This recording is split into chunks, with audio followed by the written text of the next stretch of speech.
Welcome to দিশার exam guide. প্রিয় একাদশ শ্রেণীর পরীক্ষার্থী বন্ধুরা, এখানে এই ভিডিওটিতে তোমাদের জন্য আলোচনা করতে চলেছি একাদশ শ্রেণীর পরিবেশবিদ্যা অর্থাৎ এনভিএস অর্থাৎ এনভায়রনমেন্টাল স্টাডিজ বিষয়ের প্রশ্নপত্র অর্থাৎ সেমিস্টার ওয়ানের জন্য অত্যন্ত গুরুত্বপূর্ণ এই প্রশ্নপত্রটি তোমাদের দেখে নিতে হবে। Time 90 minutes, full mark 40। প্রতিটি প্রশ্নের সঠিক উত্তরটির পাশে বৃত্ত কালো বল পেনের কালি দিয়ে সম্পূর্ণরূপে ভরাট করতে হবে। প্রতিটি প্রশ্নের মান 1। এখানে দেখে নেওয়া যাক। প্রথমে এ দাগে দেখো এর 1, পৃথিবীর অস্বাস্থ্যকর পরিবেশে বসবাসকারী মানুষের সংখ্যা। উত্তর হবে অপশান বি 140 কোটি। আমি এখানে দেখো লাল রঙের আয়তকার অংশ বা আয়তকার চিহ্ন দ্বারা আমি কিন্তু প্রত্যেকটি উত্তর দিয়ে দিয়েছি বা উত্তর কিন্তু নির্দেশ করে দিয়েছি। তাহলে দেখে নাও প্রথম প্রশ্ন ও তার উত্তর, পৃথিবীর অস্বাস্থ্যকর পরিবেশে বসবাসকারী মানুষের সংখ্যা অপশান বি 40 কোটি। 2 নম্বর প্রশ্ন, ভার্মি কম্পোস্ট তৈরিতে লাগে। উত্তর অপশান ডি কেঁচো। 3 নম্বর প্রশ্ন, নিচের কোনটি জলবাহিত ভাইরাস ঘটিত রোগ? উত্তর অপশান সি কলেরা। 4 নম্বর প্রশ্ন, নিচের কোন বাক্যটি সত্য বলো? অপশান এ পারমাণবিক বোমা তৈরিতে লাগে প্লুটোনিয়াম 239। 5 নম্বর প্রশ্ন, সবুজ বিপ্লবের জনক হলেন? উত্তর অপশান সি নরম্যান বরলাগ। নেক্সট আমরা দেখব 6 নম্বর প্রশ্ন, মিথ্যা বাক্যটি চিহ্নিত করো। এখানে মিথ্যা বাক্যটি অপশান বি দেখো, সবুজ সার মাটির উর্বরতা কমায়, এটি কিন্তু মিথ্যা। 7 নম্বর প্রশ্ন, একটি পুনর্নবীকরণ সম্পদ হলো? Option B সূর্যালোক। 8 নম্বর প্রশ্ন, ভারতের সর্বাধিক কয়লা ব্যবহার হয়? উত্তর অপশান এ তাপবিদ্যুৎ কেন্দ্রে। 9 নম্বর প্রশ্ন, কোন জোড়াটি সঠিক? উত্তর অপশান এ ব্রান্ডটল্যান্ড রিপোর্ট সুস্থায়ী উন্নয়ন, এটি সঠিক। 10 নম্বর প্রশ্ন, তোমার মতে কোন যুক্তিটি সঠিক? উত্তর অপশান বি জনসংখ্যা বাড়লে মানুষের খাদ্যাভাব বাড়বে। 11 নম্বর প্রশ্ন, গঙ্গোত্রী হিমবাহ বছরে কত মিটার করে গলে যাচ্ছে? Option B 23 metre. 12 নম্বর প্রশ্ন, মানুষের পৃথিবীর সম্পদ আহরণের ব্যাপকতা ও প্রাবল্য বাড়ে? অপশান সি নগর সভ্যতা স্থাপনের পর। নেক্সট আমরা পরবর্তী পেজ দেখে নেব। 13 নম্বর কোশ্চেন, এনইএসি গঠিত হয়? অপশান এ 1986 সালে। 14 নম্বর প্রশ্ন, নির্দিষ্ট অঞ্চলে উন্নয়নের একটি সূচক হলো? অপশান বি মানুষের গড় বয়স। 15 নম্বর প্রশ্ন, বেসিল কনভেনশন যে বিষয়ে তথ্য প্রদান করে? উত্তর অপশান বি ভারতে পৌরসভার এবং শিল্পাঞ্চলের বর্জ্য ব্যবস্থাপনার নির্দেশিকা। 16 নম্বর প্রশ্ন, ভবিষ্যৎ প্রজন্মের নিজেদের চাহিদা মেটাতে সক্ষমতার সঙ্গে আপোষ না করে বর্তমানের চাহিদা মেটানোর উপর জোর দেয় এমন ধারণা হলো? অপশান বি টেকসই উন্নয়ন। 14 নম্বর প্রশ্ন, আবহাওয়া পরিবর্তনের জন্য দায়ী? উত্তর অপশান এতে গ্রিন হাউস গ্যাস, বিতে বিশ্ব উষ্ণায়ন, সিতে বনভূমি হ্রাস, সবগুলোই হবে, সব কয়টি, সেই জন্য option D is the right answer. 18 নম্বর প্রশ্ন, এজেন্ডা 21 বা 21 এর দ্বারা কি নির্দেশ করা হয়? উত্তর অপশান এ 21 মানে 21 শতাব্দী। 19 নম্বর প্রশ্ন, সিএফসি ও অন্যান্য ওজন ধ্বংসকারী রাসায়নিকের ব্যবহার নিষিদ্ধ করে? উত্তর অপশান ডি মন্ট্রিয়াল প্রোটোকল। আমরা নেক্সট পেজ দেখে নেব প্রশ্নপত্রটির। নেক্সট পেজে 20 নম্বর প্রশ্ন, ইউনিসেফ এর মতে বাল্যবিবাহের মূল কারণ হলো?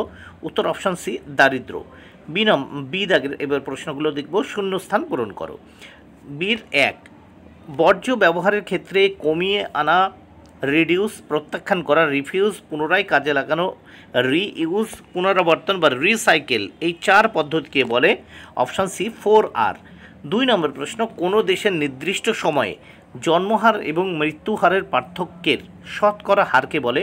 উত্তর অপশান সি জনসংখ্যার স্বাভাবিক বৃদ্ধি। 3 নম্বর প্রশ্ন, পৃথিবীর আবহাওয়ার গুণমান বজায় রাখতে শিল্পক্ষেত্রে প্রয়োজন? Option a green technology. 4 নম্বর প্রশ্ন, মিনামাটা রোগ সৃষ্টিকারী ধাতুটি হলো? অপশান ডি পারদ। 4 নম্বর প্রশ্ন, মিনামাটা রোগ সৃষ্টিকারী ধাতুটি হলো পারদ। নেক্সট 5 দাগের প্রশ্ন, ভারতে প্রতি বছর থর মরুভূমি 0.8 কিমি ধেয়ে আসছে। তাহলে থর মরুভূমি অপশান বি উত্তর। এবার সি দাগে আমরা দেখব সত্য বা মিথ্যা নির্ণয় করো। 1 রোমান হরফের 1 দেখব, বিশ্বে সব ধরনের মোটরযান থেকে প্রতি বছর 90 কোটি metric ton CO2 carbon dioxide নির্গত হয়। অপশন দুইতে আছে জনসংখ্যা বাড়লে প্রতি বছর মোটরযান থেকে CO2 নির্গমনের পরিমাণ কমবে। আর 3 আছে জীবাশ্ম জ্বালানি ব্যবহারের ফলে প্রচুর CO2 উৎপন্ন হচ্ছে, এর ফলে পৃথিবীর তাপ বাড়ছে। এটি কিন্তু সত্য, ওপরের দুটো মিথ্যা। 3 দাগেরটি সত্য এবং 4 দাগে দেখি শিল্পক্ষেত্রে CO2 নিঃসরণ পুরোপুরি বন্ধ করা সম্ভব, মিথ্যা। তাহলে আমরা অপশান এ উত্তর দেখব। দেখো রোমান হরফের 1 2 মিথ্যা, রোমান হরফের 3 সত্য এবং 4-এ যেটি আছে এটিও মিথ্যা। নেক্সট আমরা দেখব পরবর্তী পেজ দেখে নেব প্রশ্নপত্রের 2-এর 1-এ। 2-এর রোমান হরফের 1-এ কী আছে? 2 দাগের প্রশ্ন দেখে নিই। 1972 সালে রাষ্ট্রসংঘ পরিবেশ রক্ষার্থে UNEP কর্মসূচি গ্রহণ করে, এটি কিন্তু সত্য। 2 রোমান হরফে 2 দেখে নেব। 1988 সালে জলবায়ু পরিবর্তন বিষয়ক আন্তঃসরকারি কমিটি IPCC গঠিত হয়, এটিও কিন্তু সত্য। 3-এ দেখি দূষণকারী রাষ্ট্রের নীতিগতভাবে দূষণ ব্যয় বহন করা উচিত, এটি কিন্তু সত্য। এবং 4-এ দেখি 2-এর 4 যুদ্ধ করার মনোভাব সুস্থায়ী উন্নয়নের পরিপন্থী নয়, এটি মিথ্যা। ফলে দেখো 1 2 3 রোমান হরফের 2 দাগের 1 2 3 এইগুলো কিন্তু সত্য এবং 4 মিথ্যা। তাহলে option is the right answer. 3 দাগের প্রশ্ন আমরা দেখে নিই। 3-এর 1-এ রোমান হরফে 1-এ আছে ডিজিটাল পরিষেবা মানব সম্পদ উন্নয়নের প্রধান পদক্ষেপ, এটি সত্য। 2 শিক্ষা ও স্বাস্থ্যের উন্নতি হলো মানব সম্পদ উন্নয়নের প্রধান হাতিয়ার, এটিও সত্য। 3 পানীয় জলে pH হলো 6.5 থেকে 8.5, এটিও সত্য। আর 4-এ ওজোন সেল বাটখারা থাকে, মিথ্যা। তাহলে এখানে দেখো option A is the right answer. এখানে দেখো সত্য সত্য সত্য, 4 মিথ্যা। তাহলে 1 2 3 সত্য এবং 4 মিথ্যা। Option is the right answer 3-এর এ। 4 দাগে দেখি 4-এর 1-এ আছে বায়ুমণ্ডলের ট্রোপোস্ফিয়ার স্তরে ওজোন স্তরের অবস্থান, এটি মিথ্যা। 2 স্ট্র্যাটোস্ফিয়ারের ওজোন স্তর অবস্থান করে, এটি সত্য। সুনামি বায়ুমণ্ডলে ঘটে, এটি মিথ্যা। হ্যারিকেন একটি ঝড়ের নাম, এটি সত্য। তাহলে 1 2 3 দেখো 1 হচ্ছে মিথ্যা, 2 আর 3 সত্য, 4 মিথ্যা। কারণ option B is the right answer. তাহলে 4-এর option B is the right answer. 5 দাগের প্রশ্ন দেখব আমরা। 5-এর 1-এ আছে সুস্থায়ী পরিবেশ উন্নয়ন গড়ে তুলতে কৃষি উৎপাদন, অরণ্য রক্ষণ, শিল্প উন্নয়ন ইত্যাদি কর্মকাণ্ডে প্রতিটি নাগরিকের সক্রিয় অংশগ্রহণ একান্ত প্রয়োজন, এটি কিন্তু সত্য। এবার 5-এর 2 জনসাধারণের সর্বস্তরে পরিবেশ সচেতনতা গড়ে তোলার উদ্দেশ্যে ন্যাশনাল অ্যাওয়ারনেস ক্যাম্পেইন গড়ে তোলা হয়, এটিও সত্য। 3 ভারতের শতকরা 90% মানুষ গ্রামে বাস করে, এটি মিথ্যা। আর 2 এখানে আমরা দেখছি 4টাও 2 লেখা, কিন্তু এটা দেখি বৈদিক যুগে তপবনগুলি ছিল প্রকৃতপক্ষে অভয়ারণ্য, এটি সত্য। তাহলে আমরা দেখছি option is the right answer. সত্য সত্য মিথ্যা সত্য। তাহলে 1 আর 2 সত্য, রোমান হরফের 1 2 সত্য, 3 মিথ্যা, আবার রোমান হরফের 4 সত্য।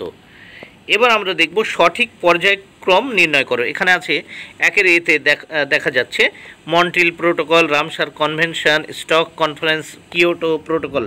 এর ভিতর কোনটা সঠিক? দেখো এখানে একটিও কিন্তু সঠিক নেই, তাই আমি সাজিয়ে দিয়েছি। দেখো ডি দাগেরটা সাজিয়ে দিয়ে আগে লিখেছি রামসার কনভেনশন, তারপর দেখো 2 লিখে দিয়েছি স্টকহোমে, কারণ প্রথমে রামসার হবে, তারপর স্টকহোম কনফারেন্স হবে, তারপর হবে 3 দেখো লিখেছি মন্ট্রিল প্রোটোকল, এবং 4 হবে কিয়োটো প্রোটোকল। তাহলে যদি এটা এভাবে থাকতো রামসার, স্টকহোম, মন্ট্রিল, কিয়োটো, তাহলে সঠিক থাকতো।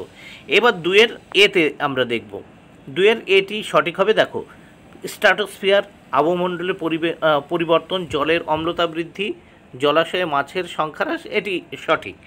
নেক্সট আমরা দেখব ই দাগে স্তম্ভ মেলাতে বলেছে। দেখো ই দাগের 1 এখানে কিন্তু এই যে নিচে অপশান আছে A B C D, একটা অপশানও কিন্তু সঠিকভাবে মেলানো নেই, তাই আমি উপরেই দেখো উত্তরটি মিলিয়ে দিয়েছি। 1 হবে সামুদ্রিক বাস্তুতন্ত্র, অপশান সি সিল মাছ। 2 বনভূমির বাস্তুতন্ত্র, উত্তর হবে বৃক্ষ। 3 দেখো মরুভূমির বাস্তুতন্ত্র, অপশান ডি উড। 4 তৃণভূমির বাস্তুতন্ত্র, উত্তর হবে অপশান বি ঘাস। নেক্সট আমরা দেখব 2 দাগের উত্তর হবে দেখো 2-এর এ, এখানে এ হবে 1-এর ডি মানে নাইট্রোজেন, N2 মানে নাইট্রোজেন, নাইট্রোজেন বায়ুমণ্ডলে থাকে 77.16%, মানে 100%। 2তে আছে দেখো অক্সিজেন O2 হবে C 20.60%। তারপর আছে CO2 মানে কার্বন ডাইঅক্সাইড, ওটা হবে 0.03%। তারপর 4এ দেখো আর্গন আছে, আর্গন হবে বিতে উত্তর 0.93%। তাহলে option is the right answer. এইবার আমরা 3 দাগের প্রশ্ন দেখব, উত্তর মিলিয়ে নিই। 3-এর 1-এ যেটি আছে IUCN, উত্তর হবে 1948। তারপর দেখো 2-এর WWF, উত্তর হবে 1961। তারপর দেখো UNEP, উত্তর হবে 1972। তারপর দেখো UNCED, উত্তর হবে 1992। তাহলে এখানে দেখো আমি অপশনটিতে দাগ দিয়েছি, option B is the right answer. এইবার এফ দাগে আমরা দেখব বিবৃতির সাথে যুক্তির সম্পর্ক নির্ণয় করতে হবে। এখানে বিবৃতি দেখো, বিবৃতি আছে কেন্দ্রীয় পরিবেশ মন্ত্রক national museum of natural history গঠন করেছে জনগণের মধ্যে প্রথা বহির্ভূতভাবে পরিবেশ সম্পর্কে শিক্ষাদান এবং পরিবেশ সম্পর্কে সচেতনতা গড়ে তোলার জন্য। আর যুক্তিতে আছে এর ফলে মানুষ বৈজ্ঞানিক দৃষ্টিভঙ্গির মাধ্যমে পরিবেশ ও তার সংরক্ষণ সম্পর্কে সচেতন হয়ে উঠবে। তাহলে option is the right answer, বিবৃতি এবং যুক্তি কিন্তু সঠিক। এবার 2 দাগের প্রশ্ন আমরা দেখব। বিবৃতি আছে প্যারিস চুক্তির মূল লক্ষ্য বিশ্ব উষ্ণায়ন সমস্যার সমাধান করা এবং শিল্পযুগের পূর্বের তুলনায় 2 ডিগ্রি সেন্টিগ্রেডের নিচে রাখা। আর যুক্তিতে আছে দেখো এই চুক্তির ফলে বিশ্বে কলকারখানা থেকে নির্গত CO2 গ্যাসের উদ্গীরণের মাত্রা কমে গেছে। এটি দেখো অপশান বি, বিবৃতি সঠিক কিন্তু যুক্তিটি বেঠিক। এবার দেখে নেওয়া যাক 3 দাগে বিবৃতি বলছে সংস্কৃতি হলো মানুষের আচার আচরণের সমষ্টিগত রূপ, যাহা মানুষের সূক্ষ্ম জীবনবোধ এবং উৎকর্ষের পরিচায়ক।